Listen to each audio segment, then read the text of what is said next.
Аймгийн засаг даргын захирамжийн дагуу 4-р сарын 27-ноос 29-ны өдрүүдэд бүх нийтийн их цэвэрлэгийг зохион байгууллаа. Цэвэрлэгэнд төрийн болон төрийн бус байгууллага, ихтэйд сургууль, ерөнхий боловсролын сургуулиудын нийт 70 гаруй байгууллага идэвхтэй оролцсон юм а. Нийтийн аж ахуй үйлчилгээний газраас хог тээвэрлэх 20 автомашин, эрчим хүчний 5 байгууллага, дархан төмөрлөгийн үйлдвэр зэрэг компаниудаас 10 орчим автомашин гаргаснаар их цэвэрлэгэнд нийт 30 гаруй автомашин техник хэрэгслийг ашигласан байна.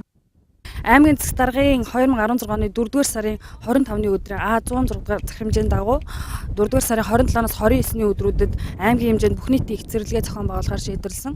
Захирамжийн хүрээнд нийт төрийн болон орон нутгийн өмчөд 70 гаруй байгууллага, эрчим хүчний байгууллага, дархан төмөрлөгийн үйлдвэр, нийтийн ахуй үйлчилгээний нийт 30 гаруй машиныг ашиглаж их цэвэрлэгийг зохион байгууллаа. Аймгийн хэмжээнд үйл ажиллагаа явуулдаг эрчим хүчний байгууллагууд хорооллын доторх бетонон хог хаягдал, үерийн далан цэвэрлсэн бол ихтэйд сургууль, ерөнхий боловсролын сургуулийн оюутан сурагчид морин хуур цогцлбор, бурхан туул, биелүүтийн толгой, давхар толгой, дархан тавь цогцлбор зэрэг нийтийн эзэмшлийн талбайг хуваарийн дагуу цэвэрлсэн байна.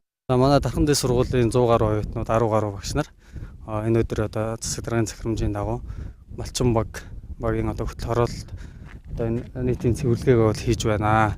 За энэ дээр бол нэгэн хариуцлагыг хүлээгээд хариуцсан талбай бол өнөөдөр ингээд цэвэрлээд эхлээд явчихна. Бүх нийтийн цэвэрлэгээ нь иргэдэд ая тухтай цэвэр орчинд ажиллаж амьдрах таатай нөхцөлийг бүрдүүлэх зорилготой явагддаг. Иймд иргэд аж ахуй нэгж байгууллагууд идэвхтэй оролцох нь чухлаа.